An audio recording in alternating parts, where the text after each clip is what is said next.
Stand by. The program will begin soon.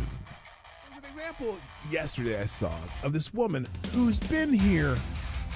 I mean, we might even play this clip. She's been here 20 years. She has 3 kids who were born here. Her kids are because of birthright citizenship, which is another subject that's coming up. And she never bothered to even try to resolve her immigration status. Not in 20 years. She has never tried to resolve her immigration status. Not through Republican presidents, not through Democratic presidents, nothing. And so now, she's worried about being deported because they put out the sob story of this woman. Well, that's not the average person they're even looking at right now. The average person they're looking at crossed in the last 3 years are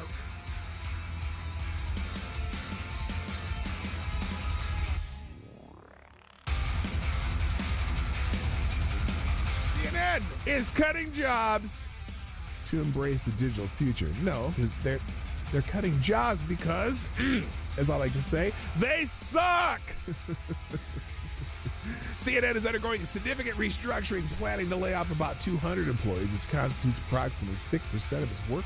This move is part of a broader strategy under CEO Mark Thompson to pivot towards a digital-first approach, focusing on expanding digital subscriptions and reducing costs from traditional TV operations. Wait a minute.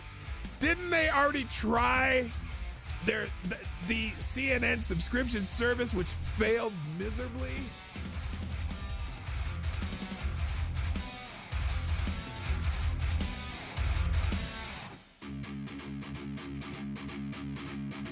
Which, if you truly have compassion for trans kids, you would allow them to all go through puberty, because 90% of kids who think they're trans change their mind once they go through puberty. That puberty is the fix for most of the problems. But you guys want the medicalization of kids and sterilization of kids and medical and surgical altering of kids who can't make that decision at 12 years old or 13 years old. Diablo asks, why is it when I try to show empathy and concern, people always misconstrue it? Last time I asked someone if their mom at least got a good check from the clinic that botched the abortion. Oh!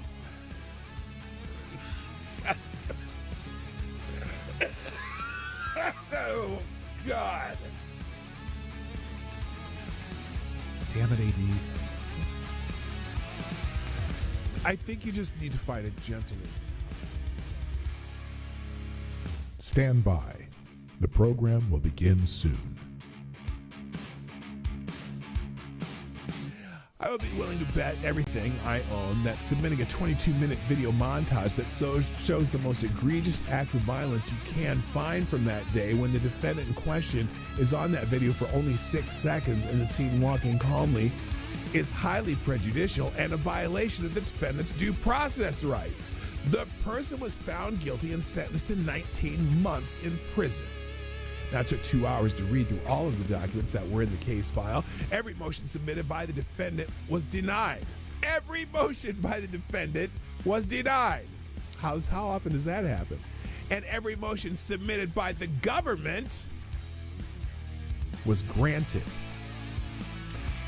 They turned a trespass misdemeanor that would have resulted in a $50 ticket into 5 misdemeanors and a felony charge by charging the defendant with a statute that would have required the Secret Service to rope off the section he was in, which they did not. They also charged him with a statute that would have been required them to prove Mike Pence was in the building at the time he walked through that corridor. He was not. And they used an Enron statute that the Supreme Court struck down.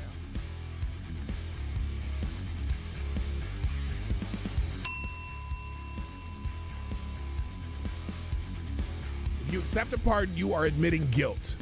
Period. That's the, because you can't be pardoned if you're not guilty. Whether he can preemptive pardon, whether he can issue President's reportedly asking his staff whether he can issue preemptive pardons for himself, his family members, Rudy Giuliani. There's a simple answer: no. No, Mr. Oh, President. That you would can't? be a gross abuse Oh, of the presidential it's a pardon authority. gross abuse of presidential pardon authority. Well, there you go. You accepted a pardon, Adam Kinzinger. You think you may have committed a crime. Oh, here, J.B. Raskin. Dirty Q-tip. Dirty Q-tip, J.B. Raskin. What else? What did he have to say? Well, the seeking of pardons Guess is it's a only on powerful one side. demonstration of the consciousness of guilt, or Ah, at least the consciousness that you may be in trouble. J.B. And that's Raskin. what's so shocking Did he about get a this. pardon also? Wasn't he on Well, that the committee? seeking of pardons is He was on that committee. I'm curious if you're going to condemn that part. Are you going to condemn that pardon? Joe Biden pardoned a lot of people. Yeah, he should answer for that and explain. Lots of murderers, lots of drug dealers, lots of people who killed people, commuted the sentence of a couple murderers. One drug dealer who people died from taking the drugs that they sold them. Stand by. The program will begin soon.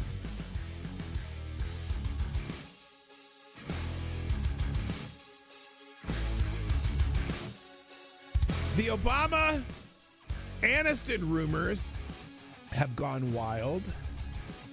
Rumors have emerged on social media that suggest Barack and Michelle Obama might be heading towards divorce, with speculators thinking Barack Obama to actress Jennifer Aniston.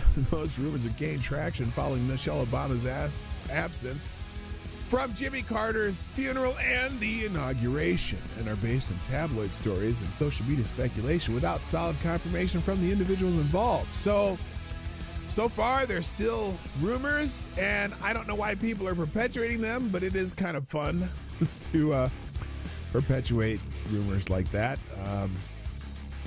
No one's come out to, out and out deny anything. That's the weird.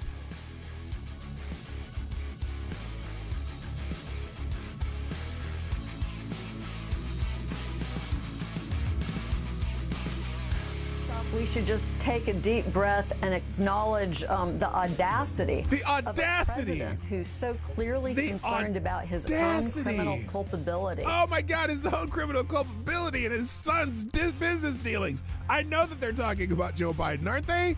And that of his family members.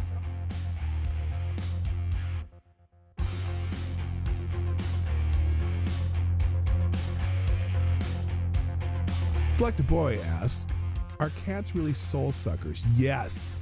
Yes. That's why I'm not into cats. Dogs, man. I'm a dog guy. Avocado Stabby, is there an aisle in the grocery store that is less objectionable to have sex in? Where do you come up with this shit? Dude.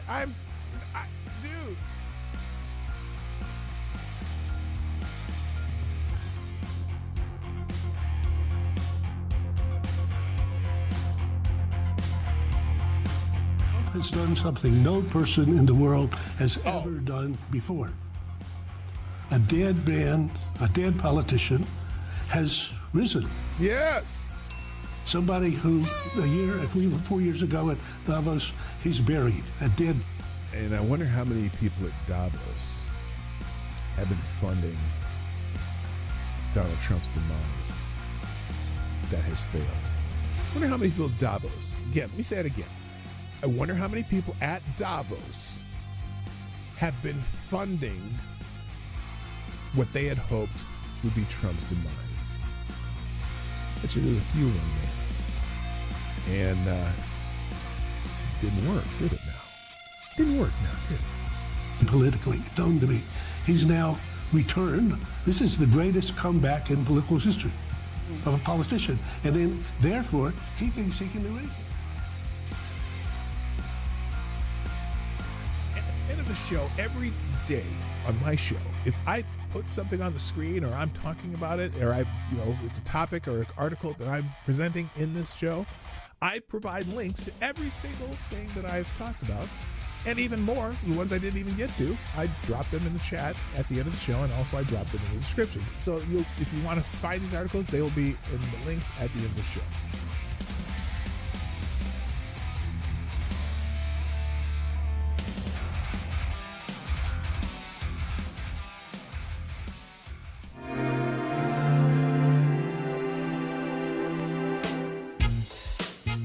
Ladies and gentlemen, coming to you live from the Lucky Dog studio in a hidden location somewhere in the upper Midwest of the United States of America, it's a brother making his own way but with all the wrong opinions. Welcome to the Morning Night Live with your host, the one and only P-Dog Night. Oh, yeah. Oh, yeah. Oh, yeah. Oh, yeah. Oh, yeah. Good morning, everybody. Welcome to the Morning Night Live.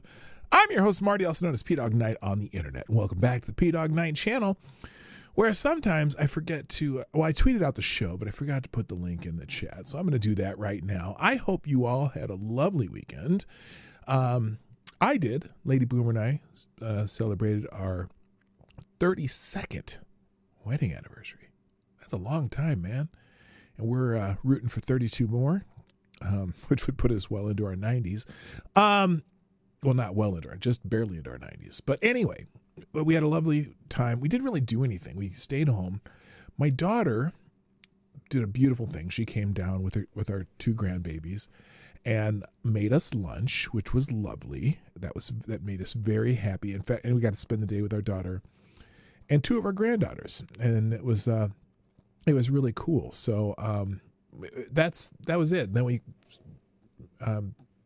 watched a couple movies, and that was it. That was our 32nd anniversary, because we're planning, we got a big trip coming this summer. And so we decided that we're going to do the cool thing, the neat thing, whatever, the big thing on our trip this summer, because we're going to, and so there'll be more about that. I'm going to have a 2-week hiatus from the show in the summer. That's going to be weird. But anyway, I hope you had a good weekend too. And then yesterday we went shopping and cooked some food and just hung out at home, which is a beautiful thing. It's I made a point. I posted something on Instagram. If you follow me on Instagram, on Marty's Big Journey. And the way my wife and I treat special days, it's not about what you do. You don't have to do a lot of crazy, wild things on special days. It's more about who you're with. And I couldn't have had just a better day hanging out with my wife, my daughter, two grandbabies, chilling. I mean, they were over for quite a long time. And especially just, reading books to the girls and just playing with the kids. That was great. So can't knock that. But I have a show to do. So enough about me. Let's get the show started by saying hi to everybody. First in the chat today is Mr. Tyler F. Yeah. Gets the bell. Good morning, sir, and thank you for joining us. Also, good morning to our friend Avocados Diabli. And, of course, Mike Savage, Blarg. TC's in the house. Welcome back. Also, Kara Soldier, Renee Mayette. I can scroll down a little bit. Tyre, Alexander, The Scourge.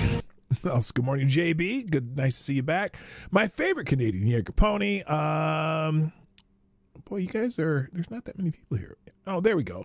And Mrs. Wildwolf. Now, I don't know what's going on. I don't know where everybody is, but if you're here, maybe you could help by just tweeting out the show, or see the pin thing over there. It's probably over there if you're on YouTube, or if you're on a phone or something. It's down there.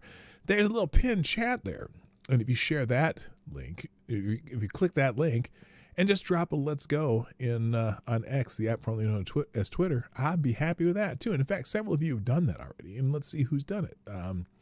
I see. I'm doing the romper room thing. Oh wait, what's the hell's going here? Okay, there's a whole bunch of stuff. Oh, this is from yesterday. Mike Savage. Mike Savage did the thing. See, look right there, right there. You can't see my cursor. I wonder what happened. Well, you can kind of see the stuff moving around, but you can't see the actual cursor anymore. I have to fix that. I must have clicked a button that I shouldn't have. Let's see. There should be a show cursor button. Well, anyway, not worried about that. I dedicated the title of the show to Jeff Charles. I'll explain that later.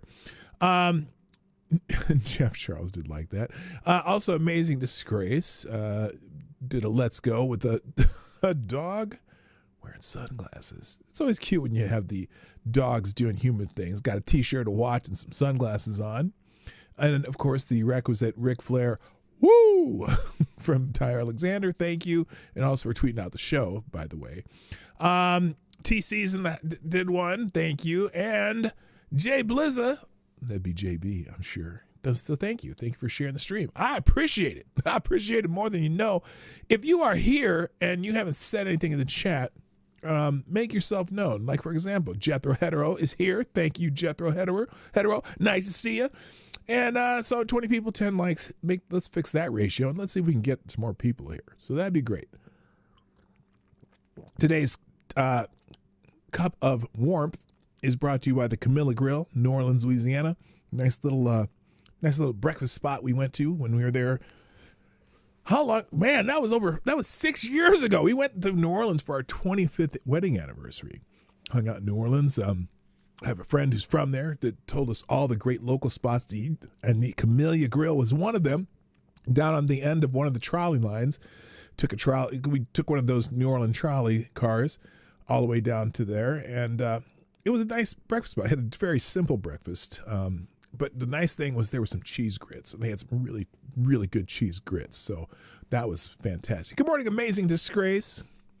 Here but cooking, couldn't chat while lurking. Well, that's okay. As long as you're here, we appreciate you being here, so there you go. Let's get into it, because there's a lot of news from the weekend. Tea or anti-death juice? Today it's tea. I've got this. We're using up the last of the spiced tea that my wife got at a farmer's market, and it's really good. It's got some little cayenne pepper in it. It's got some pepper and some different weird spices and stuff in it, and it is amazingly good. And then we just put a little honey and fresh lemon juice in it, and it's amazing. So that's what it is today. I'm going to go back to coffee as soon as we run out of this tea. Hello, boneheaded dumbass. Nice to see you. Am I here or am I being shouted at? I see you. You're in the chat. Leaf juice is a crime against humanity. Well, I'm normally the bean juice guy, but we did some leaf juice, and this stuff is amazingly good. So I'm like, we don't get to that farmer's market very often, but I bet if I see that tea vendor again, I will buy some more of this particular blend, because I'm not a tea guy, but this shit's good. So just got to do it. All right. There's some more people. Thank you. Man Squatch is here also. I don't know which is this. Tyler Hurricane. What's Hurricane? Is that Tyler F? Yeah, I think so. And Ty Alexander, thank you for tweeting out the show. Appreciate it. And Jeff Charles, too. I don't know if Jeff Charles is here. Probably not. But, he tweeted out the show. I appreciate that. Because my ninja, by the way, that up there, that would be my ninja. Because I generally don't use the vernacular that much on the show. Occasionally, Miss Wildwolf with the Let's Go too. I didn't even show you this. There you go. There we go. There's one of Let's Go. A little Penguins fan. So there you go. Speaking of ninjas, I just realized, JB, you put a ninja on there, so that's a good one too. Because All right, let's get into what's going on in the world. I don't have I didn't do a holiday. Damn it. Hang on. Holidays. Here we go. Holiday calendar. Let's pull it out. See what's on the holiday calendar. Why is this there? Okay, there we go. That's notifications. Okay, on the holiday calendar, today is National Tortilla Chip Day. Who comes up with these? National Tortilla Chip Day. Celebrate National Tortilla Chip Day with a tasty snack from dips to tacos. There are plenty of ways to enjoy the crunchy deliciousness. Yeah, that's a good one. Also, I hate Coriander Day. You know what?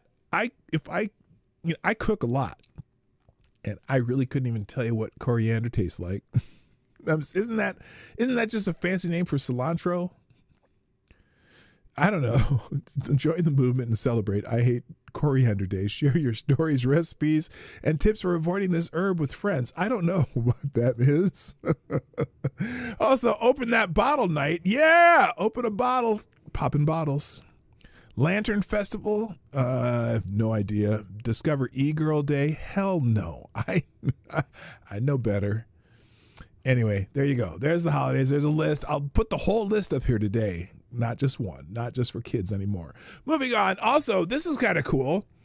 A Cleveland Cavaliers fan wins big with a half-court shot. During the Cleveland Cavaliers game, a fan seized the opportunity to win $10,000 by successfully making a half-court shot. That was widely celebrated across social media and fan forums. So there's the guy. He threw that shot up. That was for $10K. And every once in a while, people win those. Did you know that? Now, I don't know. I'm not sure why they do this.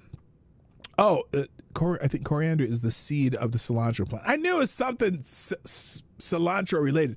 Anyway, do you know how these, when they do these half-court shot things, do you know how that works?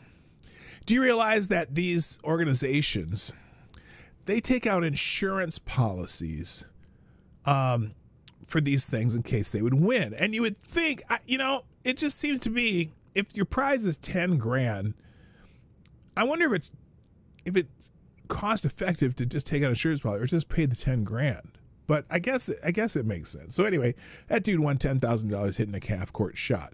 Should we get into some real news, though? Because there's a few breaking things going on. Right now, Emmanuel Macron has arrived at the White House to engage in discussion with President Donald Trump. The meeting coincides with the third anniversary of the Russian-Ukraine conflict and follows efforts by European leaders to coordinate a response to the ongoing issue. The talks expect to focus on several international matters, including security and possibly, as suggested by recent reports, the war in Ukraine. So I'm sure, because France and a bunch of the European companies just committed another $700 billion to Ukraine, which certainly would keep a war going. There's also a weird discussion. So I noticed on X today when I logged in. Let me go to, where is it? Let me go to that main page where I was. When I got onto X, I saw this stupid post by Joe Walsh. You know Joe Walsh, not the good Joe Walsh, the former congressman for Florida Joe Walsh, not the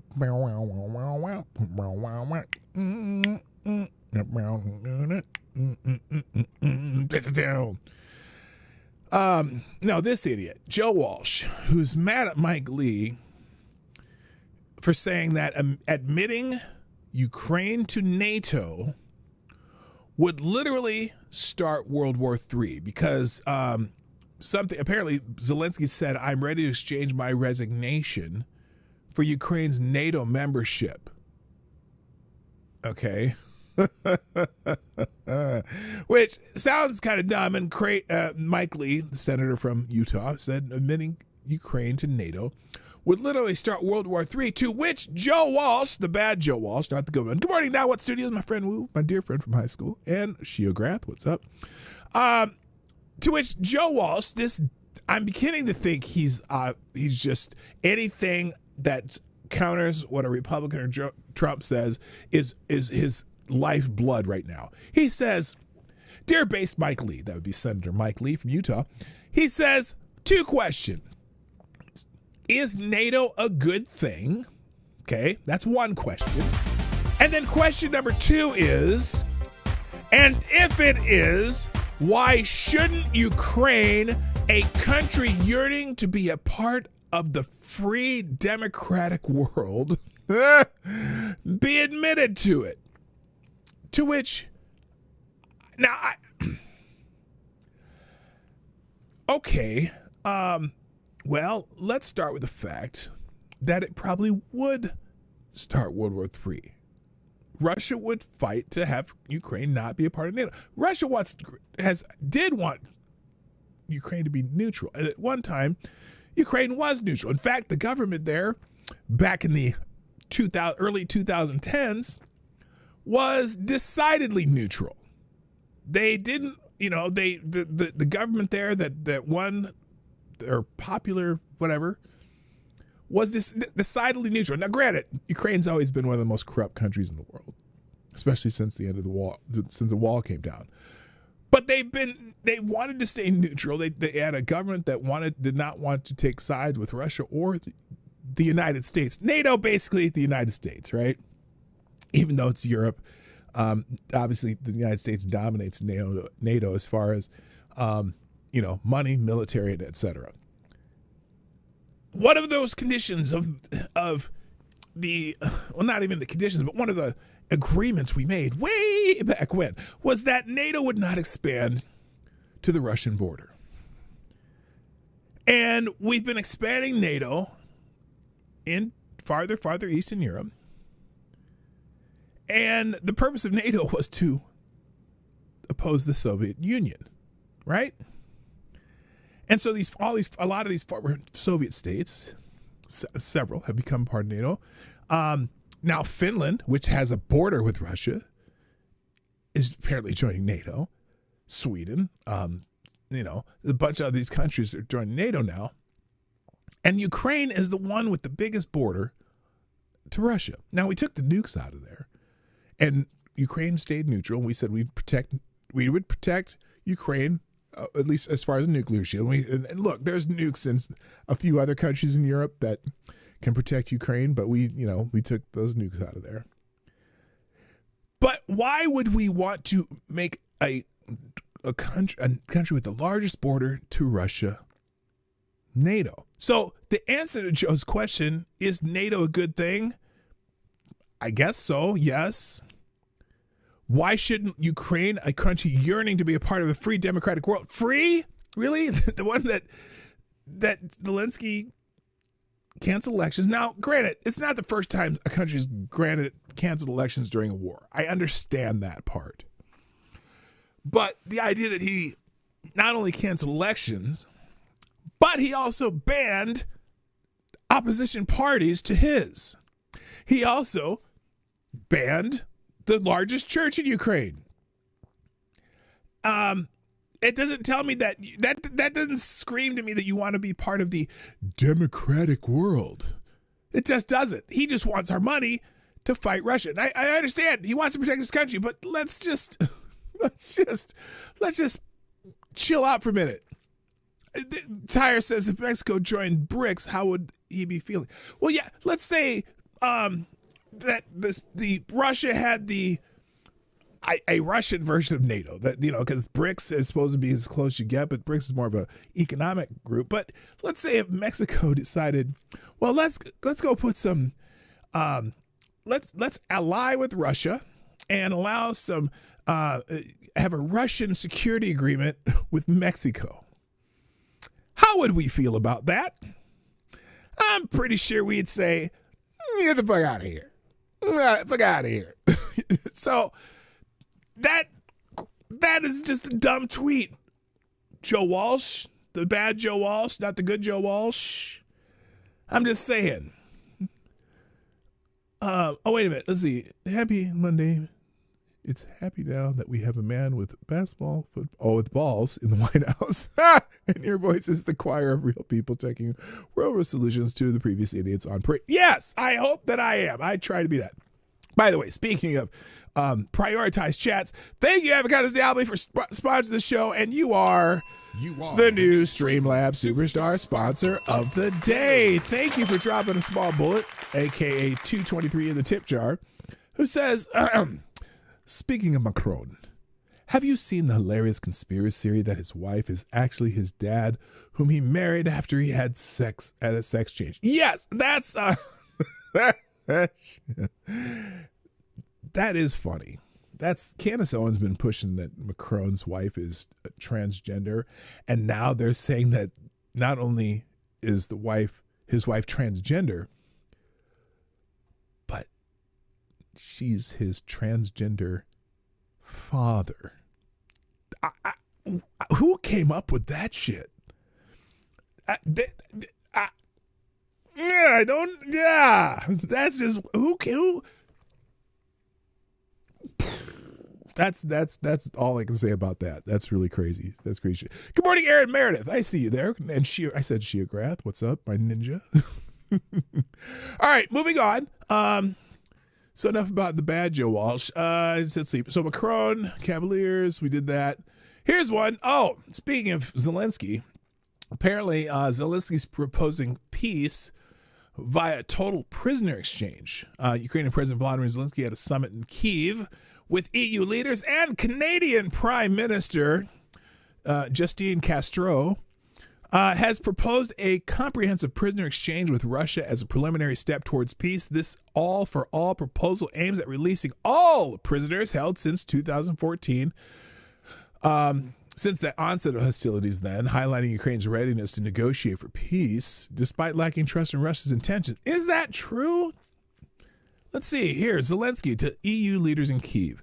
The war is against Ukraine, so Ukraine must be at the negotiating table. I don't disagree with that, but, I hope they're realistic.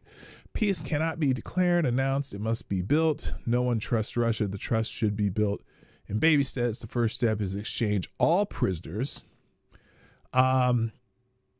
Europe should be at the table too, because it is Russian strategic assets, so together with the U.S., we must sit opposite of Russia. Ukraine deserves not only EU membership, but also the security guarantees provided by NATO. No! I say no. We do not want to make... If he's saying security... How about... Look, let the EU provide security decrees, but don't make them a part of NATO. I mean, basically, it seems like we've already done it. But anyway... He said if that's impossible, Ukraine will build NATO in Ukraine. I don't even know what that means. Russia has always violated ceasefires in the past. I give General Kellogg and President Trump a document with a list of all ceasefires that Russia has broken. Okay. Now, and people say, oh, Trump has betrayed Ukraine on behalf of the United States. Most of us here in America are appalled at his so-called negotiations with Putin and leaving the most important party out of these negotiations, Ukraine. Glory to Ukraine, a little Ukraine flag. Look, again, I'm definitely not an expert on this, but from an Americanist perspective, just an average Americanist perspective, it doesn't make us any safer by having a proxy war with Russia via Ukraine. Okay. So if we find a way to have peace, maybe, figure out the borders in Ukraine and give Russia assurances that we're not going to be, look, we can say that we're not going to make Ukraine a part of NATO, but we're not going to tolerate any incursion heading westward into Europe by Russia. Unlike Joe Biden, who said, well, if it's just a small incursion, we can deal with that. Remember that? That's right as the Russians were beginning to put troops on the border of Ukraine, Joe Biden said, well, if it's only a small incursion, we can handle that. We're good with that. What the fuck? Sorry, I didn't mean to get I got a little overzealous there. Anyway, so yeah, and there's a large portion of our population saying, "Hey, fuck Ukraine. We got some our own problems that we got to deal with. We got crazy debt and shit." Anyway, good morning, Reaction Puerto Rico, you lovely island. And Judah Fiends in the house. What's up? Plague Trucker Zach, welcome. And Special Can Acid on the honorable mention list of my favorite Canadians. Welcome to the show. So there you go. That's what Zelensky's. Oh, wait, I got to make sure I put that back. As you know, everything doing the show ends up in links at the end of the show in the chat and in the description. I will put it's called a one-tab link. It'll have everything we go through.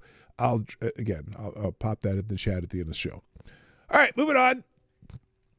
Apple, the BMF company, Stefania, what up? Apple is looks like it's going to spend some money right here in the good old USA. God bless the USA. Apple's going to invest $500 billion with a B In the United States, amid tariff pressures, Apple Inc. announced plans to invest over $500 billion in the United States over the next 4 years. This investment includes building a new AI server factory in Houston, Texas. Oh my God, that's going to be noisy. Those server factories are so fucking noisy. They got to put them like out somewhere where no one can hear that shit because they're noisy. So especially there's a Bitcoin mining facility out in the outskirts of Minnesota here. And some people who live next door are just so mad that they put it there. Anyway, the investment includes building a new AI server factory in Houston, Texas, and the creation of 20,000 new jobs. The move is seen in light of potential tariffs by the Trump administration influencing companies to invest domestically. So, they criticize the tariffs and, maybe some of these companies are start building stuff more domestically. That is good news. Now, this is based on a post by Donald Trump himself on that other platform, the Truth Social. I wonder if my name is still preserved over there. I never opened a Truth account. I might have to just to see what's there. Maybe I'll get some more people to come to the show if I post there too. Anyway, so Donald Trump posted, Apple has just announced a record $500 billion investment in the United States of America. The reason, faith in what we're doing, without which they wouldn't be investing 10 cents. Thank you, Tim Cook and Apple. So that sounds like good news. Now let's see how Axios puts this out, because they're not necessarily fans of Trump over at Axios. Trump manufacturing win. Apple to spend $500 billion in the U.S. and hire 20,000. Well, Mike Allen. Mike Allen's a little more neutral, so maybe that's why.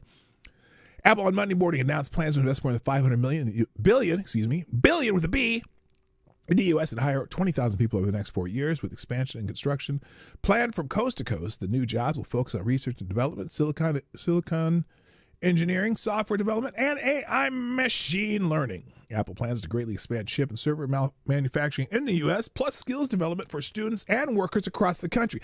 You know what? When they talk about DEI all the time, because I'm not a fan of DEI, but if some of these companies would go in and just help with schools and fix schools and get kids into some of the stuff that they might be interested, I bet you could get some kids to realize that maybe if they worked hard and did their shit right, they could be working for Apple someday. And then you would need diversity programs, because there'd just be kids coming out of school that can read and write, because they look, Apple's going to say, you have to be able to read and write, and you have to be able to deal with numbers, but you got to start them before they get to even middle school. You got to start with kids who are young to make them want to learn and make them know that learning will get you somewhere. And you do that, you fix the schools, you fix diversity, because it just happens. You don't need a program if you just get kids to learn. I'll be blowing that horn for a long time. Anyway, why it matters, Apple's announcement, which the company calls its largest ever spend commitment, is precisely the kind of win President Trump has been looking for with his push to move manufacturing back to the United States. Apple's new investment, much of it in red states. Uh-oh. That's going to piss some people off. Trump got Apple to forego slave labor. I guess so. Good question. Much of it in red states lets Trump say to other companies, Apple can do it. Why can't you, motherfucker? Right? Apple CEO Tim Cook said in the announcement, we are bullish on the future of American innovation. We're proud of building on our longstanding U.S. investments with a $500 billion commitment to our country's future. From doubling our advanced manufacturing fund from $5 billion to $10 billion to building advanced technology in Texas, we're thrilled to expand our support for American manufacturing, Cook added. We'll keep working with people and companies across this country to help write the extraordinary new chapter in the history of American innovation. So that's based on, I guess they had a meeting in the Oval Office.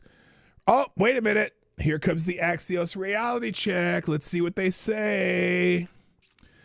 Apple's made similar announcements 4 years ago. In 2021, Apple committed to $430 billion in U.S. investments and 20,000 new jobs across the country over 5 years, including a new campus research Triangle Park, North Carolina, where development was paused last year. Apple says it has worked with the North Carolina Governor Josh Stein and the North Carolina Department of Commerce to extend the project's timeline. Apple says it continues to grow its teams in the Tar Heel State, but both at corporate offices in Raleigh and at a data center in Catawba, where the company has exceeded planned investments. So, is that just to say, well, they did it for Biden too? Yeah. So it looks like they're going to have expansions in Texas, Michigan, California, Arizona, Washington State. Wait a minute. Did they say, up here they said red states? Well, that looks like a mixture. Texas, red state. Michigan, Gretchen Whitler. California, California. Arizona, very purple. Washington State, California. Come on. Mesa, Arizona. Reno, Nevada. Well, that's a toss-up. Prineville, Oregon. Made in North Carolina. So what does why did they say red states? Why did they put that in there? That's dumb. All right, moving on. Also news, Trump has ordered the closure of a military base in Greece. U.S. President Donald Trump has reportedly ordered the closure of the U.S. military base in Alexandroupoli, Greece. Sorry, I butchered that. Following the alleged request from Russian President Vladimir Putin and Turkish President Recep Tayyip Erdogan. Greek media outlets have reported this development, highlighting potential strategic shifts in U.S. military positioning in the region. No official confirmation has yet been released by the U.S. government sources. Well, who made this up then? Who made this up? There's someone with the Ukraine flag that says that Donald Trump has ordered the shutdown of the military base, according to the Greek newspaper Demokratia. I want to hear the Ukrainians start bitching about this. Trump has caved to Putin and Erdogan, shutting down a crucial NATO base in Alexandroupoli, Greece, right where they wanted it gone. No man cries America first is handing strategic victories to dictators, selling out our allies faster than his stakes went out of business. Oh my God!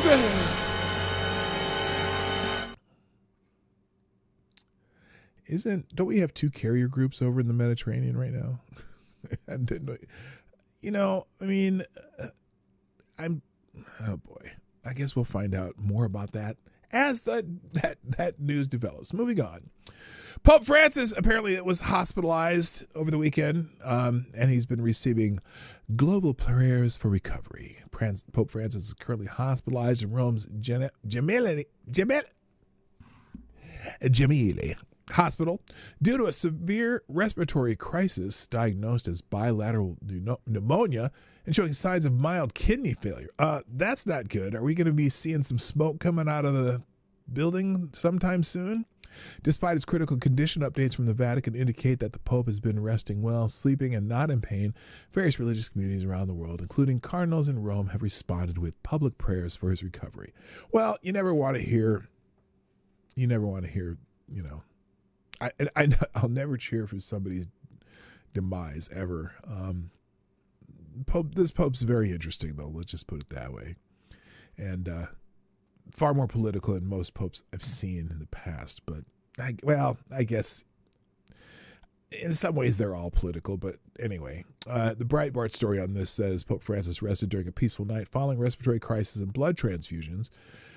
Pope Francis rested during a peaceful night following... Okay, that's the exact same thing as the headline. I hate when they do that. Make the headline and the first line of the article match. That's dumb. Vatican spokesman Matteo Bruni's one-line statement did not mention if Francis was up or eating breakfast. The night passed quietly and the Pope did not. Thank goodness. That's not what it says, but I thought that was funnier. The brief update came after doctors said the 88-year-old Pope, who had part of one lung removed as a young man, was in critical condition. On Saturday morning, he suffered a prolonged asthmatic respiratory crisis while being treated for pneumonia and a complex lung infection. The Pope received high flows of oxygen to help him breathe. He also received blood transfusion after tests showed low counts of platelets, which are needed for clotting, the Vatican said in a late update. The Saturday statement also said that the pontiff continued to be alert and spent the day in an armchair, although more in more pain than yesterday. And then he's having, obviously, the kidney problems. I'm not going to read the whole thing. But that's a dumb picture. That looked really weird. I looked at that picture. The Pope's face and this big red thing looked like someone threw blood on his face, but that's just a rose in front of the picture. Anyway, prayers for the Pope. You know, I'm not going to be mean. Ayn Rand is trending because apparently Elon Musk posted this meme or picture from Atlas Shrugged, which is Ayn Rand's most famous book, the famous ultra-libertarian writer. And Musk posted this: a businessman cannot force you to buy his product. If he makes a mistake, he suffers the consequences. If he fails, he takes the loss. A bureaucrat forces you to obey his decisions, whether you agree with him or not. If he makes a mistake, you suffer the consequences. If he fails, he passes the loss on to you in the form of heavier taxes. Oh my goodness. Yes, that's a great quote. Now, some people are upset with Elon Musk for posting that. In fact, here, I'm going to just look at some of the responses directly to him. The first one here, there's Grumpy. There's reaction on Puerto Rico. It's hard to imagine a more stupid or dangerous way to making decisions than by putting those decisions in the hands of people who pay no price for being wrong. Yes, that's a very similar quote from Thomas Sowell. But here, this person said, the irony, you're literally the dude on the right. A bureaucrat forces you to obey his decisions, whether you agree with him or not. If he makes a mistake, you suffer the consequences. LOL. How many people have you fired that you're trying desperately to rehire?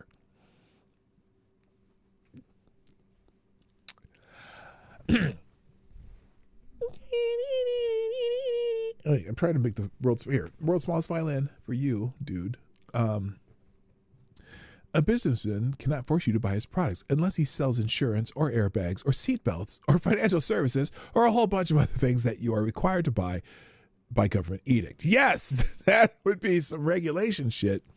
So anyway, there are a lot of fans of Ayn Rand. Some don't like. She has some ideas that people don't like. Here's an example of some of Ayn Rand's rantings. Here we go. An interview. I don't know what it's from. How does your philosophy translate itself into the world? Oh, is that Mike Wallace? Oh my God! One of the principal achievements of this country in the past 20 years, particularly, I think most people agree, is the gradual growth of social protective legislation based on the principle that we are our brother's keepers. How do you feel about the political trends of the United States, the Western world? The way everybody feels, except more consciously. I feel that it is terrible, that you see destruction all around you, and that you are moving toward disaster until and unless all those welfare state conceptions have been reversed and rejected. It is just precisely these trends which are bringing the world to disaster, because we are now moving towards complete collectivism or socialism, a system under which everybody is enslaved to everybody. And we are moving that way only because of our altruist morality. Yes, but you say everybody is enslaved to everybody, yet this came about democratically, Ayn, free people in a free country. That's because... because once people figure out they can vote themselves other people's money, that's what they do. If you have a vote and you say, well, I vote that we take his money and do it to something I want to do with it. That's why we keep creeping towards it. It's easy to vote on what other people's money goes to accomplish. So there you go. That's thank you, Mike Wallace. Yeah, very young Mike Wallace. Look how young Mike Wallace looks there. For this kind of government, wanted this kind of legislation. Let's see if she says something similar to what I just said. I object to the idea that people have the right to vote on everything. The traditional American system was a system based on the idea that majority will prevailed only in public or political affairs, and that it was limited by inalienable individual rights. Therefore, I do not believe that a majority can vote a man's life or property or freedom away from him. Therefore, I do not believe that if a majority votes on any issue, that this makes the issue right. It doesn't. All right. Then how do we arrive? Because remember, there were many states that voted to maintain slavery. You voted on that right? That might be your best example. Unfortunately, we got rid of it. Thank you. But again, at action. How should we arrive at action? By voluntary consent, voluntary cooperation of free men, unforced. And how do our leaders arrive? How do we arrive at our leadership? Who elects? Who appoints? The whole people elects. There is nothing wrong with the democratic process in politics. We arrive at it the way we arrived by the American Constitution as it used to be. By the constitutional process as we had it, people elect officials, but the powers of those officials, the powers of government are strictly limited. They will have no right to initiate force or compulsion against any citizen except a criminal. Those who have initiated force will be punished by force, and that is the only proper function of government. What we would not permit is the government to initiate force against people who have hurt no one, who have not forced anyone. We would not give the government or the majority or any minority the right to take the life or the property of others. That was the original American system. When you say it... Okay, so I agree with you, TC. I need to read some more. I need to read more Ayn Rand too. I'm very curious. But anyway, so, and that has Atlas Shrugged trending because that quote I think is from Atlas Shrugged. So lots of people, because Elon posted it, it trends. Just saying. Moving on, Hanoi Jane is trending. Apparently Jane Fonda received I believe a Lifetime Achievement Award at some... What is it? What's the SAG Awards, the Screen Actors Guild Award? And so she had given a speech at the Screen Actors Guild Award, and the most quoted quote from Jane Fonda, especially from people on the left, is this one. Make no mistake, empathy is not weak or woke. And by the way, woke just means you give a damn about other people. Yeah, no. The woke fits in with the oppressor-oppressed themes of Marxism, and when we talk about the woke, we talk mostly about the people who always claim to be oppressed, or always and those who they say cannot be oppressed, because it's kind of both. But anyway, so lots of people are discussing Hanoi Jane, how when she was during the Vietnam War, she was collaborating with the North Koreans and took some publicity photos on some of their weapons and shit. So some people are like the fact that people still call her Hanoi Jane. And there actually are people who see it as a badge of honor. Hanoi Jane got a Lifetime Achievement Award because Hollywood still hates America. Oh, snap. Someone says, don't they arrest traitors anymore? So anyway, that's why she's trending. If you want to see her full speech, I don't know why necessarily you would, but it is here on X, her total speech about her Lifetime Achievement Award. And then there's an article in Variety here. Jane Fonda says, woke just means you give a damn about other people, calls on Hollywood to fight with empathy. In her SAG Award speech. Oh, did she say fight? That sounds like violence to me. So anyway, if you're interested, though, I do have the entire speech as a separate link. And by Netflix here, they have their entire speech accepting her Lifetime Achievement Award from SAG, which she does not do because there's enough plastic in Jane Fonda. You could probably mine an entire year's worth of straws from her. All right. And then there's the 6-second clip. I got both clips linked there.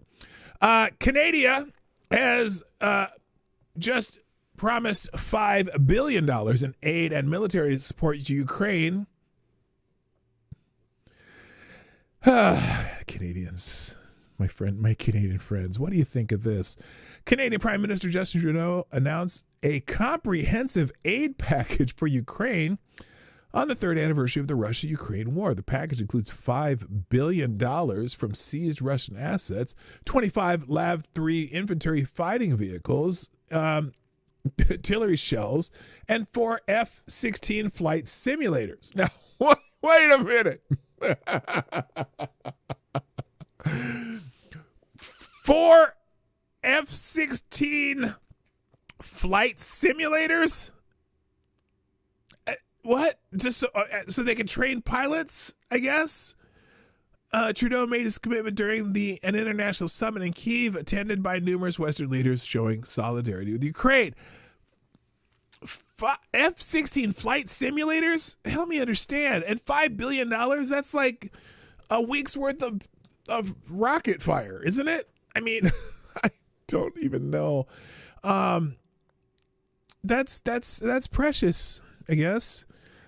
Canada will transfer part of Russians' frozen assets worth $5 billion, 25 LAV-3 infantry fighting vehicles, 4 F-16 flight simulators. Okay. Here's Justin Trudeau. I'm sorry. I mean, Justine Castro. That's like, okay. Okay, that's being translated. I don't want to hear it in translated version. I want to hear it straight from the what should I say? I was going to say horse's mouth, straight from the commie's mouth. Here, let's see if this is in English.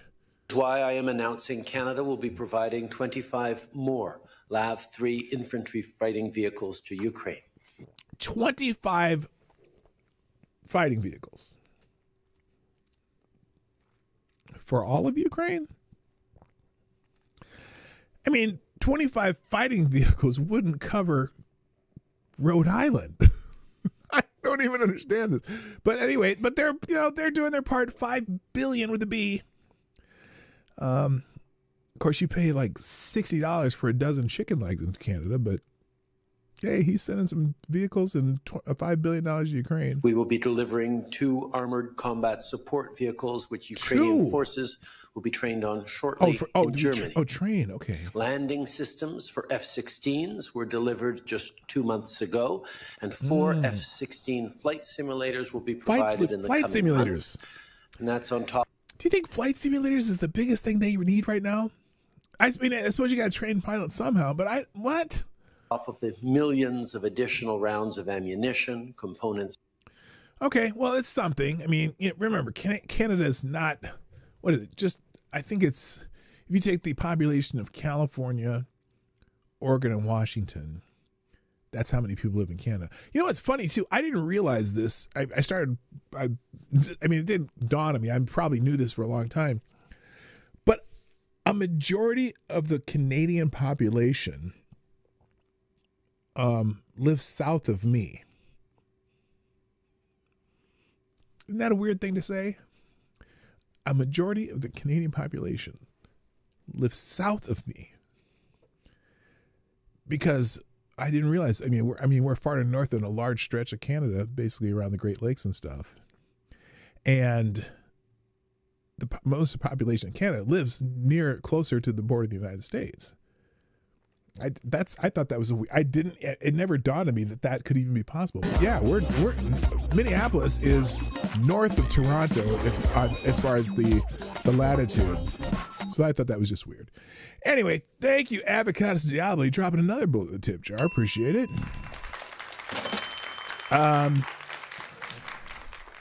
who says, what's next? Mexico announcing they are sending 24 fighting roosters to Ukraine. Oh, yeah. It's so true. So true. All right, moving on. I'm not getting through this very fast today, but I started on time, so that's good. Also, news, Somalia's in the news. Apparently, Somalia's in the news because Ilhan Omar said some stupid shit on MSNBC. And so people are posting this little exchange with Mehdi Hassan. Here's Ilhan Omar showing her love for America and the American people, and her gratitude towards the people who, brought in this refugee and allowed her to become a member of Congress in the United States. This is just showing her complete love for the country and its people and her gratitude. These people are just idiots. I really, I'm at the point where it's become really hard to have an intellectual debate. Did she say these people are just idiots?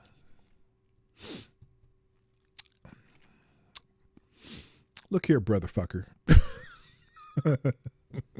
Well, no. Now there's no confirmed reports that she fucked her brother, but she did marry him to do some immigration fraud. Allegedly. Debate with any of these people because the level of stupidity. These people? What do you mean by these people? Bish, please. That they are displaying every single day is frankly embarrassing, not just in Congress, but as Americans. And the fact that these people are allowed to say just the most ridiculous things. Allowed to tells say. You that the dumbing of the United States has arrived, because how else do we get because you're Trump here presidency again? These people. That always works well. Just insult Americans. Someone says, get this bitch out of Congress. In fact, boot her dumbass back to Somalia. The fact that she honestly did marry her brother to circumvent immigration laws should be reason enough. This person. But the wonderful thing about America is that you can actually engage in debate with people, stupid or not. We have freedom of speech here. Try debating in Somalia with the warlords and pirates who run that country. Exactly. All right. That's why Somalia is trending. James Carville also said some stupid shit over the weekend. Now, James Carville, the former Clinton advisor, I guess, and he's a Clintonite. He's one of the suspects in the Clinton campaign. Well, James Carville believes that well, here it is. He said, "Just call me Nostradamus," saying the Trump White House will collapse in 30 days. Let's see if we can find him. Oh, here it is. Here, he's on with a lot of the left wing, the influencers are all posting this clip from, I think this is Dan Abrams, I believe. He's who runs Law and Crime or something like that, and he's a left wing pundit, whatnot. Here's the clip they keep posting. Let me ask you this. So you've got a lot of Democrats who have been sort of yelling and screaming about a lot of these nominations, and in some cases, I think rightly so, and in other cases, I think it's been a bit overwrought. But, it seems that the angrier Democrats get, the more it feeds into exactly what Donald Trump and Elon Musk and some of these other folks want. Meaning, Fox News. You mean they sound like unhinged fools? Yeah. But they were that before Donald Trump. All you have to say is Donald Trump. Elon Musk. Dan Bongino. Oh, we'll get to that later. News plays sound bites of Democrats' heads exploding as sort of sport. It's like whack-a-mole. What should they do from a media or political perspective? Well, okay, the real answer is just relax and let it happen. Oh my God. I'm stealing Monkey's jokes. Stop that. I'm going to tease a piece I'm pretty sure will be coming out that I'm doing in the New York Times, probably Monday or Tuesday. What do you say? What should they do from a media or political perspective? Well, okay, I'm going to tease a piece I'm pretty sure will be coming out that I'm doing in the New York Times, probably Monday or Tuesday. What is that? You know, sometimes they'll kill it. But what I've said very publicly, the Democrats need to play possum. This whole thing is collapsing. It doesn't need Elizabeth Warren and somebody screaming to pacify some progressive advocacy groups in Washington, which, by the way, I wish these people were just useless. They're actually worse than useless, that they're detrimental. I didn't do that, though. And they never, ever learn to shut up. Wow. And so, Dan, this is what I believe. I believe that this administration, in less than 30 days, in the midst of a massive collapse, and particularly a collapse. Well, how come it didn't collapse in the first 30 days? But this is what he thinks right now. In public opinion. In public opinion. Whatever. Okay, Chad.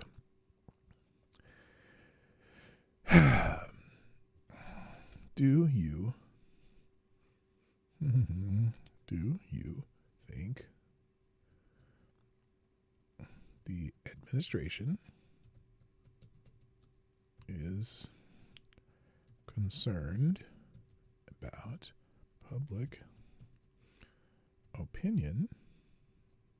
at this point?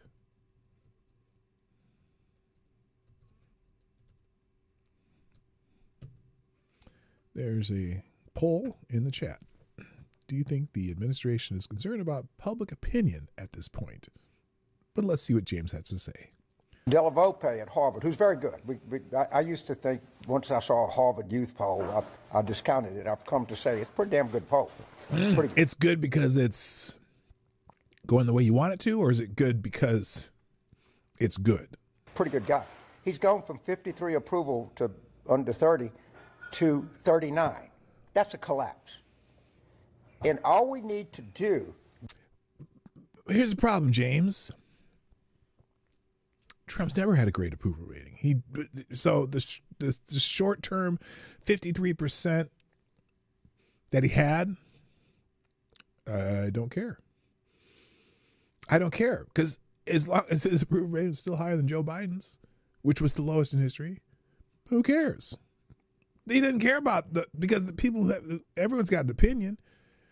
But let's see the results in 2 to 3 years, and if there's good results, that'll fix itself. The analogy I use is Pickett is 500 yards from the stone wall. Hold your fire. It's going to be easy pickings here in 6 weeks. Just lay back. All right, there's more, but I'm not going to play it. But let me just remind you who's making this prediction. James Carville. Guest opinion. James Carville, 3 reasons I'm certain Kamala Harris will win. Yeah, that's a great prediction.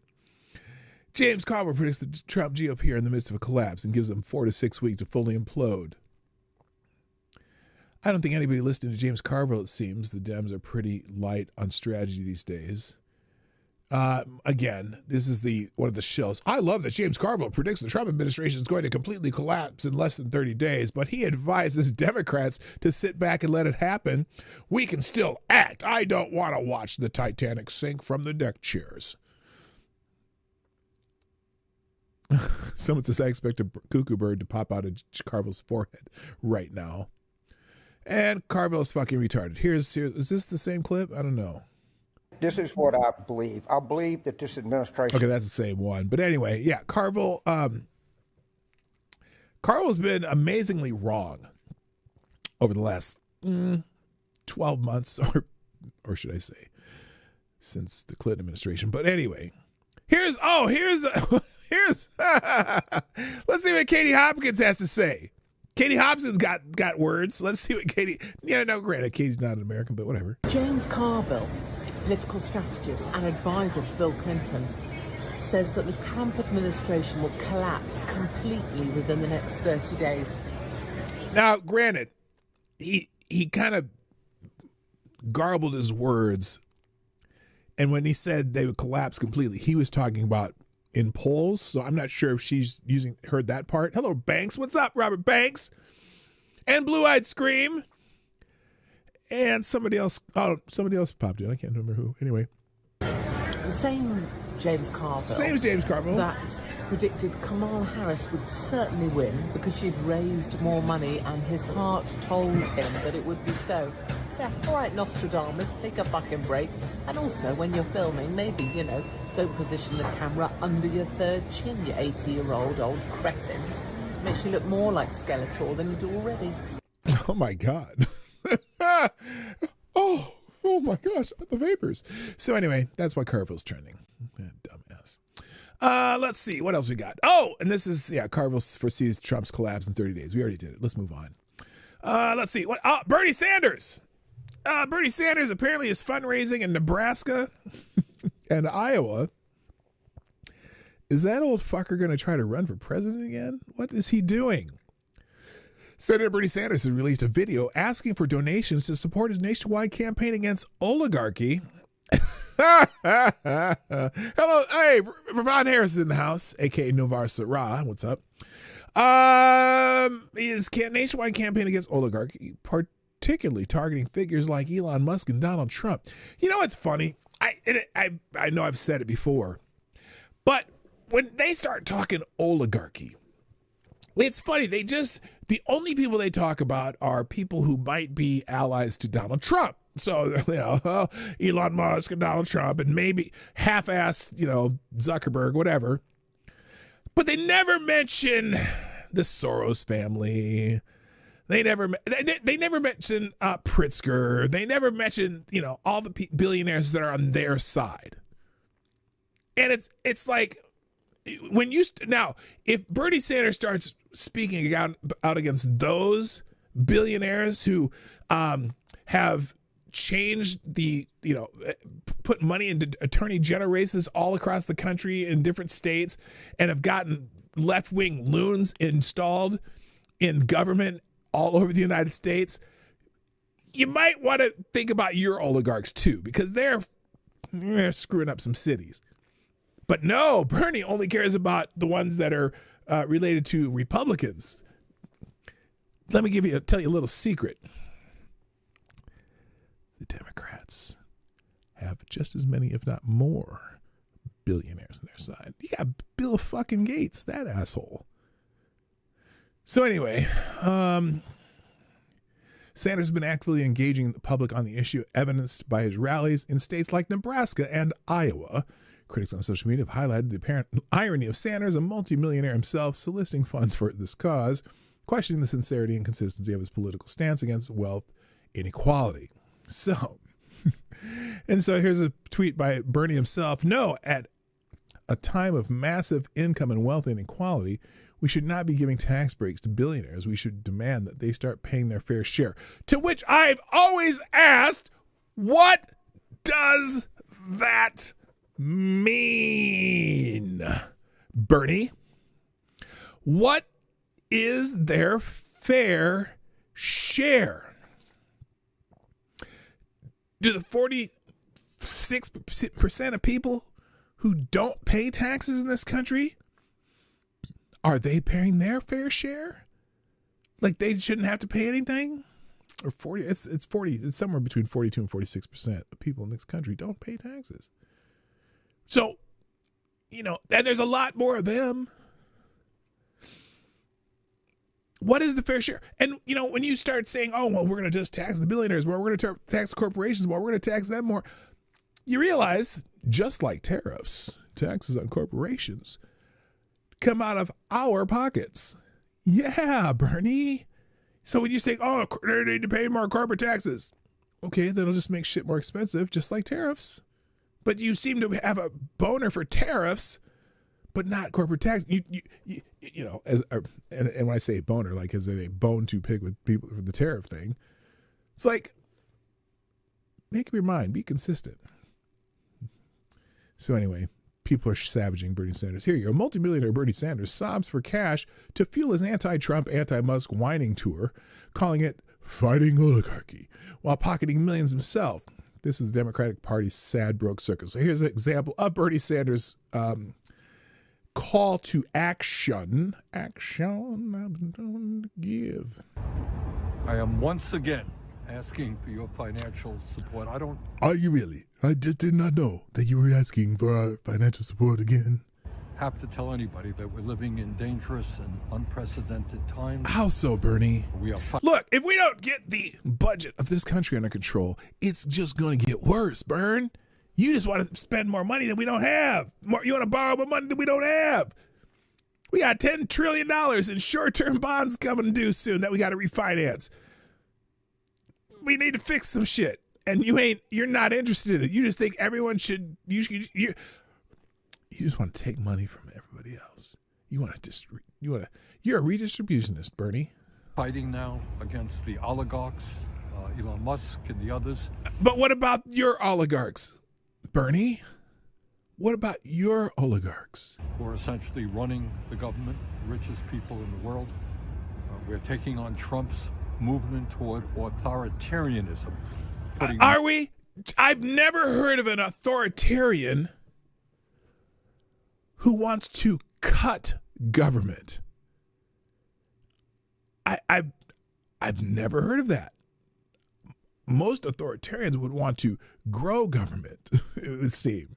I don't know. More and more power into his own hands, undermining Congress, challenging the courts, not knowing what the Constitution is about. We are right now engaged in a major struggle to make sure that the Congress does not pass legislation which gives massive tax breaks to billionaires and then cuts Medicaid, education, and programs that working families desperately need. So working families desperately need transgender surgeries in Guatemala, or wherever the hell they were doing it. Is that something that American Works family desperately needs? Do American working families desperately need another $100 million to go to Ukraine? Is that what our working families need? I could make a list, Bernie. I can make a list of things that we do that working families in the United States do not desperately need. The 3 houses do. Yeah, working families could probably use a couple of your houses, Bern, that you so deserve. You get the idea. I don't need to play the whole thing. Let's move on. Danish Prime Minister says peace in Ukraine could outweigh war's danger. So let me get this straight. Peace could be worse than war. Wars which have a tendency to expand versus peace in Ukraine. Okay, let's see if there's any logic to this. Now, we'll do the summary. Select the boys in the house. Yeah, boy. Let's read the summary first. Danish Prime Minister Mette Frederiksen, during a visit to Kyiv on the 3rd anniversary of the Ukraine-Russia war, expressed concerns that peace could be more dangerous than the ongoing conflict. What's she cited? Distrust in Russian President Putin and uncertainty regarding U.S. policies under Trump.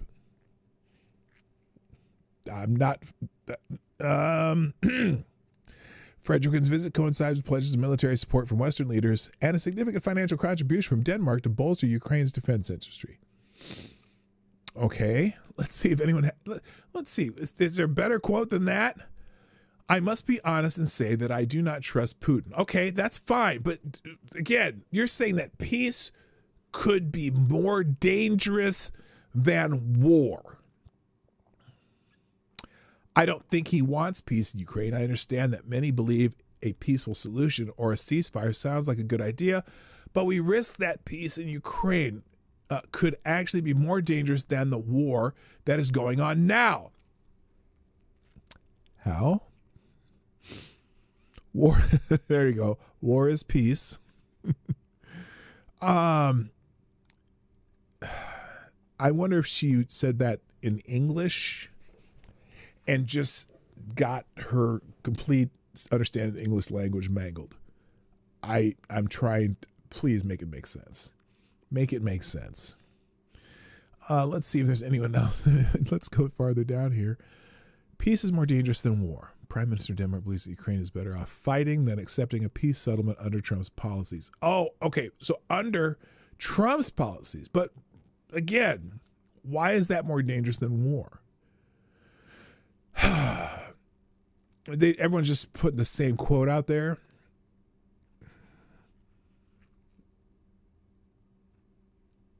Let's see. 1 million dead Ukrainians keep fighting till there's no more. Why don't you understand that this is a lost conflict from the very beginning? That's someone with a Russian flag in their,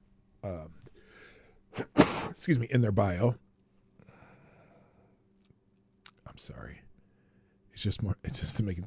It's more dangerous than war because all of these people are going to launder their money through Ukraine by giving them more money for war. I don't know. If someone can explain it, you can send me a DM. Fusion Ken is trending. So apparently Ken Delanian, who used to work for NBC. Oh, wait a minute. Hold on. Oh. Thank you, Avocados Diablo. Another small bullet in the tip jar. It says, as John and Yoko famously sang, all we are saying is give war a chance. All we are saying is give us a chance. I had to do the Yoko Ono version of that. Sorry if that destroyed your ears, but thank you, Avocados Diablo. That was beautiful. That was beautiful. All right, Fusion Ken is trending. Ken Delanian tweeted some stupid shit, and people are taking him to task. Look, this will be where I tell you why I keep talking about Dan Bongino. Traditionally, the deputy FBI director has been a career FBI agent. That is particularly important when the director has no experience at the FBI. Donald Trump tonight announced he is appointing as deputy director Dan Bongino, a former Secret Service agent and prolific conspiracy theorist. He has never spent a day working at the FBI, but he has spent many hours spouting baseless falsehoods about the Bureau, such as that the FBI lied when they said they don't have a suspect in the pipe bombs outside of the RNC and DNC on January 15, 2021. Current and former FBI officials are appalled and extremely concerned for the national security of the country. Okay. Now, let's remind you who Ken Delanian is. Ex-Tribune reporter said to have collaborative relationship with the CIA. This is a guy who's writing stories that was getting approved by the CIA first. And that's why he got the name Fusion Dan. Here's people talking about Fusion Dan. Okay, Grok, why is Ken Delanian called Fusion Ken? Fusion Ken. So here's the answer Grok gave of why Ken Delanian is called Fusion Ken. Ken Delanian, a NBC journalist, earned the nickname Fusion Ken due to his perceived close ties to Fusion GPS, a research firm heavily involved in the Trump-Russia dossier controversy. Critics, particularly from conservative circles, point to his reporting during the Mueller investigation into alleged Trump-Russia collusion, where he frequently covered stories linked to Fusion GPS's work, even though he worked for them, including the Steele dossier. The moniker emerged as a jab, suggesting he acted as a mouthpiece for the firm, which was co-founded by Glenn Simpson and known for its opposition research, including efforts funded by Democrats during the 2016 election. Delanian's coverage often aligned with narratives pushed by Fusion GPS, such as claims about Trump's ties to Russia, which later faced scrutiny for lacking verification. For instance, his reporting of the dossier and related events like the Trump Tower meeting drew accusations of bias from those who saw him as too cozy with Fusion's agenda. The nickname stuck among detractors who viewed his work as a part of the broader media effort to promote what they called the Russian hoax, especially after some dossier claims were debunked or unproven by Mueller's finding. It's a label born from skepticism about his objectivity, amplified by his past and sharing drafts with the CIA while at the LA Times, which already raised questions about his independence. Yeah, he got approval for things he wrote by the CIA. He waited for them first. So anyway, oh, don't mind him. That's just Fusion Ken sweating like a whore in church. What does this say? Is this something about? Oh, this is the same thing. Yeah, he's probably concerned. Now, speaking of which, this is what brings us to the title of the show. My nigga Dan Bongino. I could say that because I'm a black man. Don't repeat after me. Thank you. Actually, and in fact, the title is actually My Ninja Dan Bongino. And people are making fun of him for using the word traditionally. Oh, wait, this is not supposed to be here. This is in the wrong spot. I'll move it over here somewhere. The word traditionally is trending because, again, he started this sentence with the word traditionally. The FBI deputy director was a career FBI agent, so nobody cares what's been done traditionally. You don't get to politicize and weaponize the FBI for a decade and then cry about tradition when people within the FBI aren't chosen to fix the FBI. Yeah, if you're going to fix something, maybe you need a fresh set of eyes and someone who's been in law enforcement for over 20 years before they became a podcaster. By the way, the word podcaster has been trendy because most of the media is calling him, where's the word? Most of the media has been calling him podcaster. He's pointed to me. He's who is it? Oh, by the way, Harry Sisson. You know who everyone knows who Harry Sisson is. Here's Harry Sisson take on Dan Bongino being. It's kind of like what they did with Pete Hegseth. They would say, "Oh, Fox News host Pete Hegseth," just completely ignoring the rest of his career in the military and as a Harvard and Princeton grad and master's degree. But anyway, so Harry Sisson decided to speak out about Dan Bongino being tapped to be the assistant deputy or deputy director of the FBI. Major breaking news. Donald Trump and Kash Patel just appointed a MAGA podcaster to be the next deputy director of the FBI.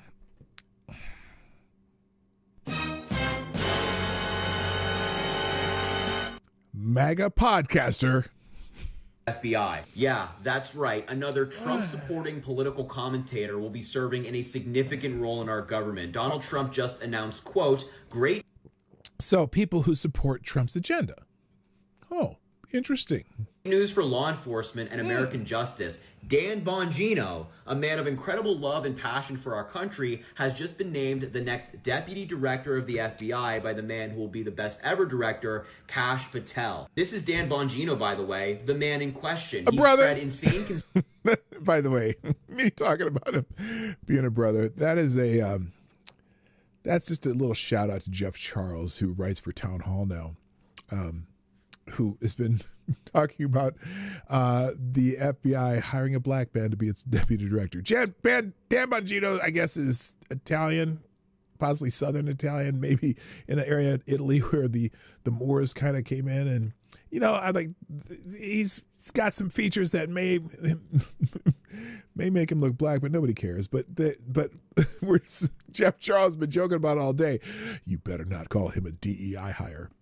Look, I'd say Dan Bongino is blacker than Sean King, so let's just put it that way. But anyway, let's get back to Harry, this dumbass. Conspiracy theories about the 2020 election, about Obama in 2016, and more. And he used to be a frequent Fox News commentator. He is not qualified for this role at all. The deputy director of the FBI runs the day-to-day operations at the Bureau. And now a Fox News commentator who has never worked at the FBI will be in that role. Are you kidding me? Trump is just stacking the federal government and these important roles with his buddies and people who are loyal to him. It's insane. My YouTube, my Instagram, and my Substack are linked in my bio. That's where I'm going to be if TikTok ever gets banned.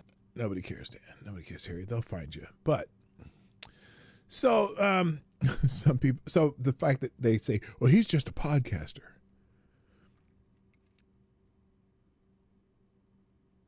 Little creep Harry Sisson spews more lies, calls Dan Bongino a mega podcaster, but somehow refuses to leave out the career in law enforcement part. Dan was with the NYPD and the Secret Service, where he protected Clinton, Bush, and Obama. So he is a former Secret Service person. He was a cop for 4 years, Secret Service for 16 years. But the Washington Post even describes him as a podcaster. They're describing him as a podcaster, and all the influencers are using the same talking points. So whenever you can kind of look at all the same people, the Republicans were Trump, Harry Sisson, I'm sure Brooklyn Dad, dumbass, and all those people all use the exact same talking points. I'm sure Chris Coons and Chris Jackson, the senator and the congressman, will be making similar posts. But anyway, and look, the fact that traditionally they've come from the ranks of the FBI, well, if you want to reform the FBI, maybe you need some outside people to come in and do it. Now, Kash Patel was part in the FBI. Bongino, who knows what his management skills are like, but can they be any worse than what has been going on at the FBI for years? Traditionally, you think half the country doesn't remember the last 4 years? You should next try to put a former president in prison. FBI agents rifle through his wife's underwear. We are 1 to 48 months into this. Let's start. It's just starting, motherfucker. This one says. That's funny. So, other things trending: podcaster, Secret Service, because Dan Bongino was in the Secret. Oh, here's that's not the only thing about the Secret Service. Let's move this over because this is actually something else. Thank you, JB, dropping a 5 Canadian. Thank you, sir. Who says how much? Oh, by the way, how much to do the eggplant speech, also known as the Sicilian seed from True Romance. Laugh at my ass. Just kidding. Don't say it. I'll post it on Discord. Well, I'm not familiar.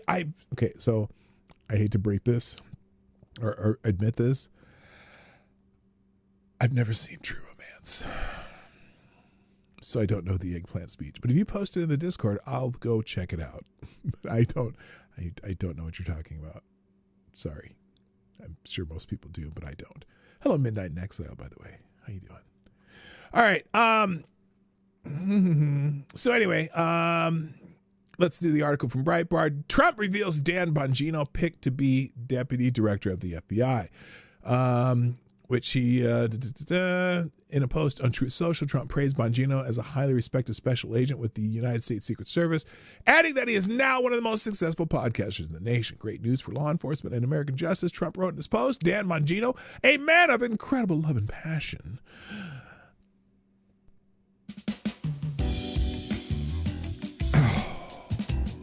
Love and passion. For our country, has just been named the new deputy director of the FBI by the man who will be the best ever director, Kash Patel.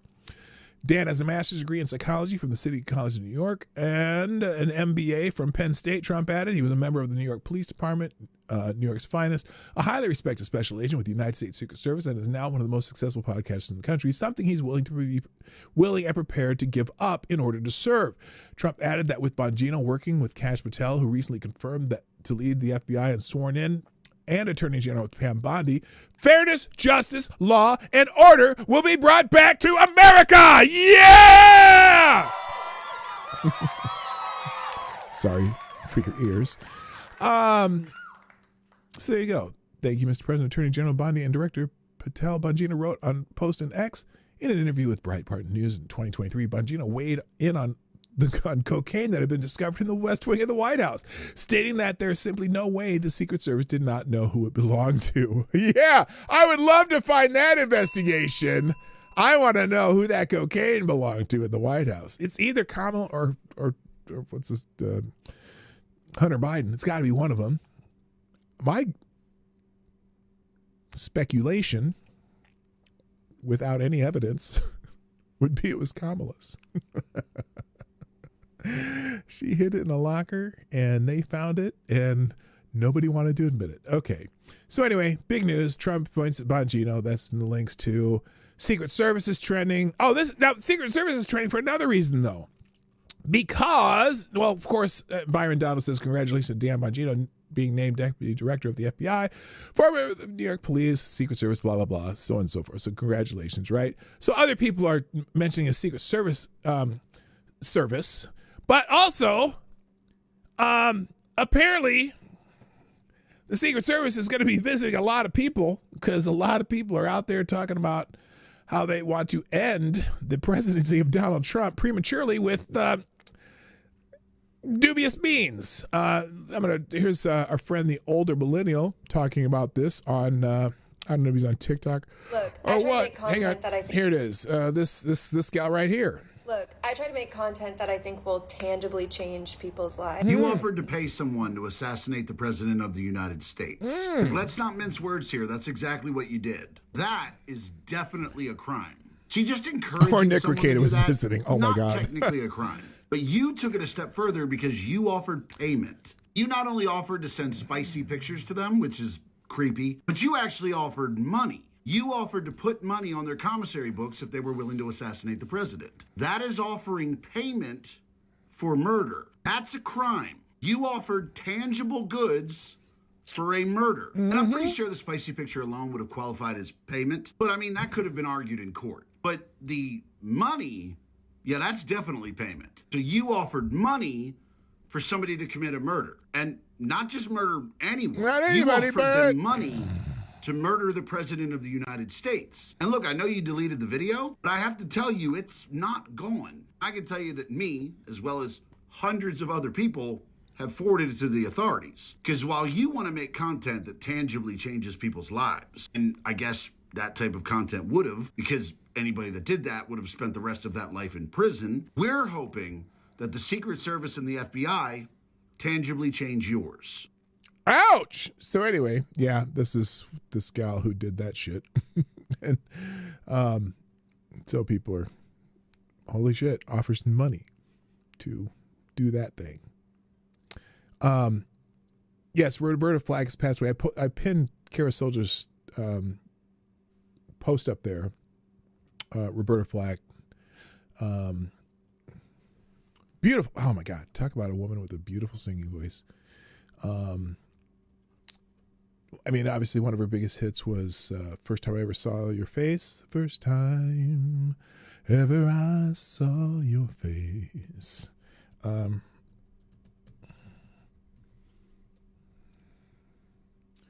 we go. This is breaking news from a little earlier.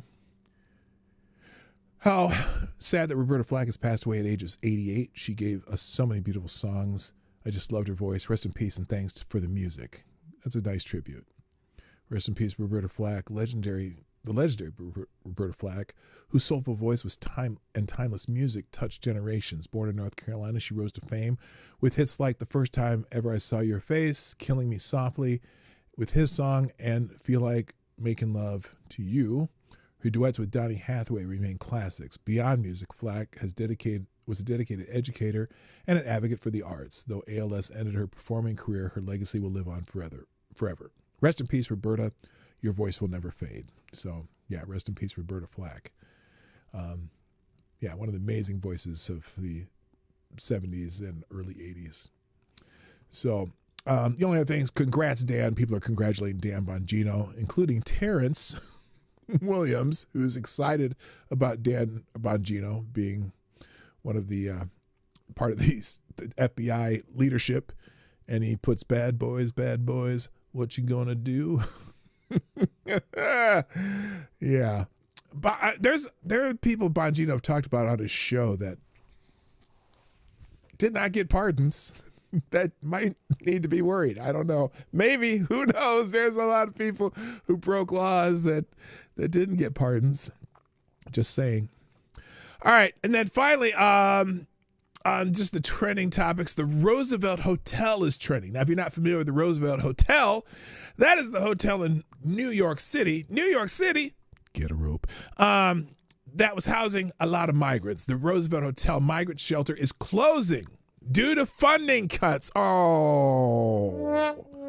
New York City Mayor Eric Adams has announced the closure of the Roosevelt Hotel, which has been serving as a migrant shelter. The decision comes amidst the reduction in federal funding from FEMA, which had provided an $80 million grant for migrant support.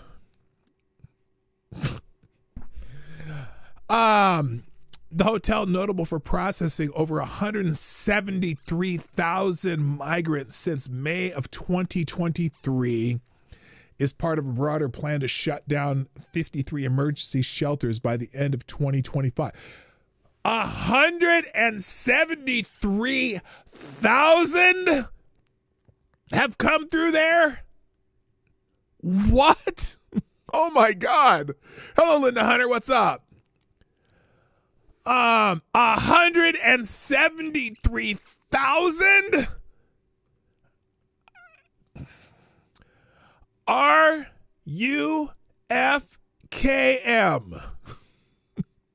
You know what that means. Here's the story of the New York Post. The notorious Roosevelt Hotel migrant shelter in Manhattan is expected to close down operations in the coming months. Mayor Eric Adams announced on Monday as the number of asylum seekers in the city's care continues to drop since President Trump took office. Well, good. Adams, a Democrat, called the impending closure of the centralized intake center and emergency shelter at the beleaguered Midtown Hotel a milestone for the Big Apple, which has seen more than 232,000 migrants reach the city since the crisis first began in April 2022. They've been feeding and housing at for some stretch 232,000 people in New York City. His Honor, in a video message, credited the winding down of operations at the repurposed site to the successful strategies we put in place here in New York City and because policies we advocated for at the border. Well, you can thank the president for that too. Hello, Resolute Germ. That's, well, anyone else see that as a sign of progress? I do. Time for people to go home. All right. I have a bunch of articles open. I didn't get to many, but I do want to. There's one in particular that I had to get to today. One in particular. And that would be the fact that MSNBC has canceled Joy Reid's show. Oh, my God.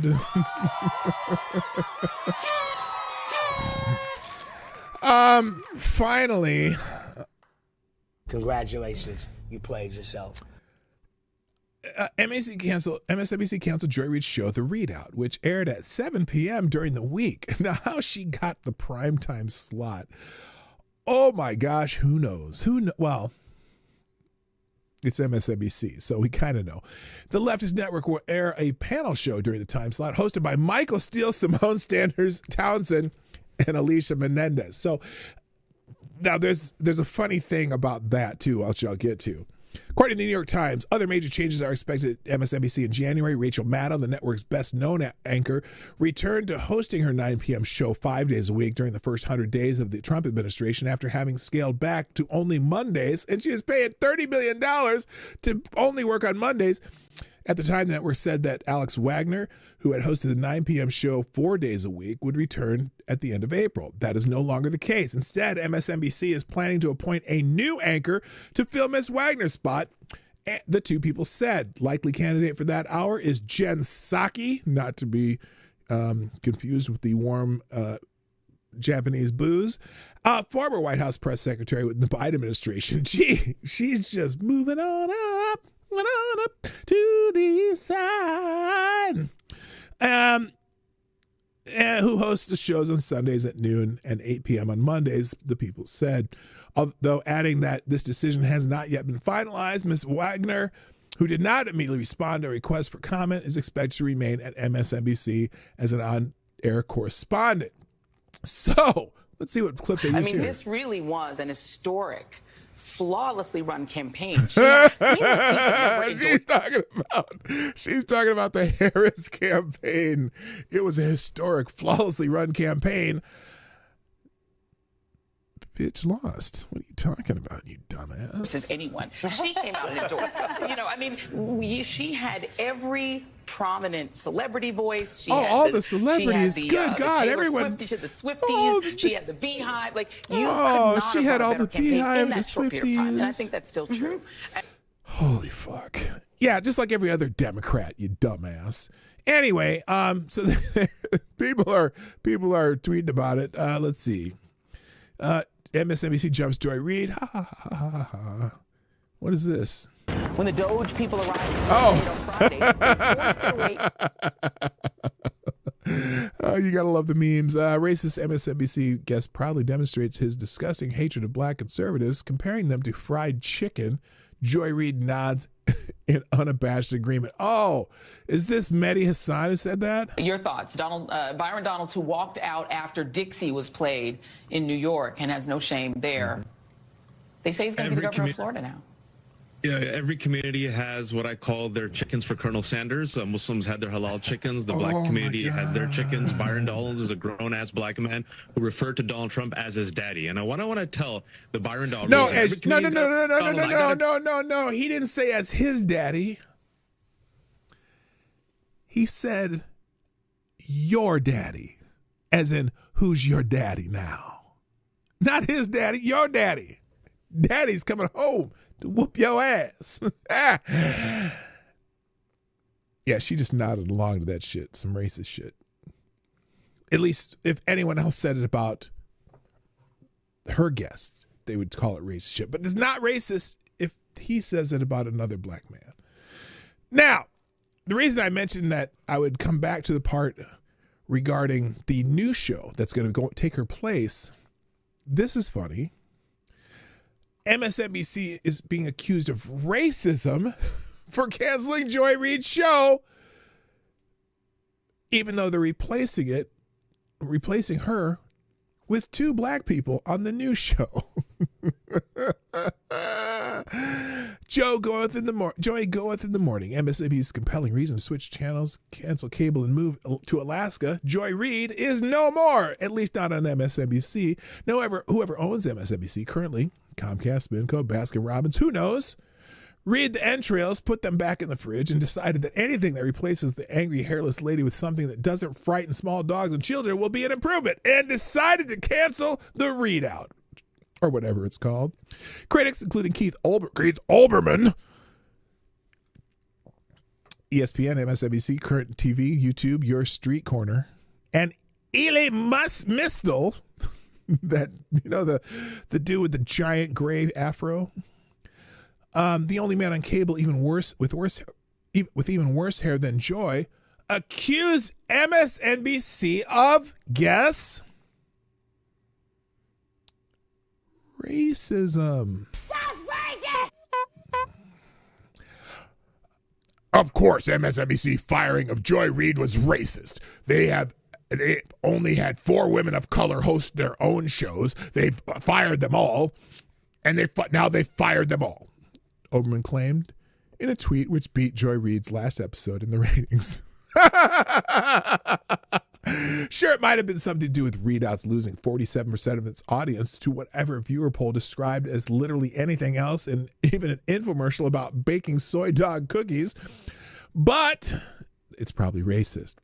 Even in a fit of greater racism, MSNBC is replacing Reid with Michael Steele, a black man, Simone Sanders, a black woman, and Alicia Menendez. Racially ambiguous.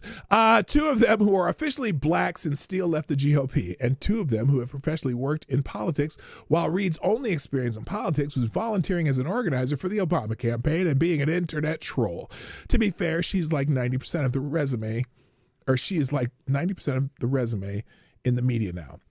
Now, how or why Reid ended up as a public-facing journalist is a question only MSNBC insiders can answer, but now she has many career options. 1, yelling at strangers in parks.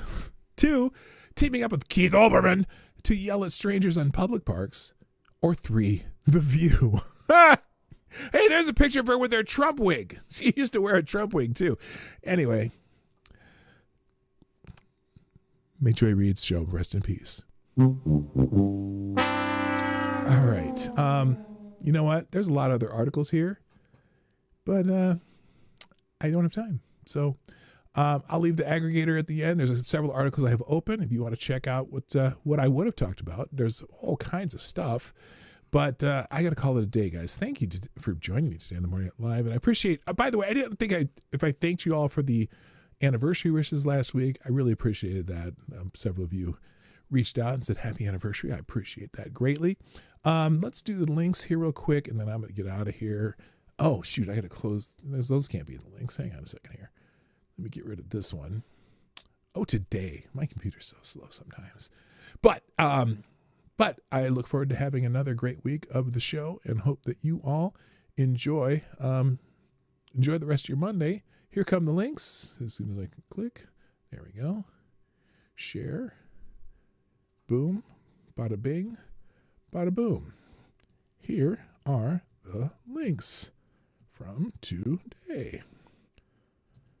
Bam. There you go. All right, that's it. I got to go. Thank you for joining me on the Morning Night Live. I got to go. My name is P Dog Night, and I am out of here. Bye. Bye. Boom. Hey, this is P Dog Night, and thank you for watching today on the P Dog Night channel. If you have an observation or remark you'd like to make about this video or my channel, I absolutely welcome you to write it in the comment section down below. I really look forward to hearing from you.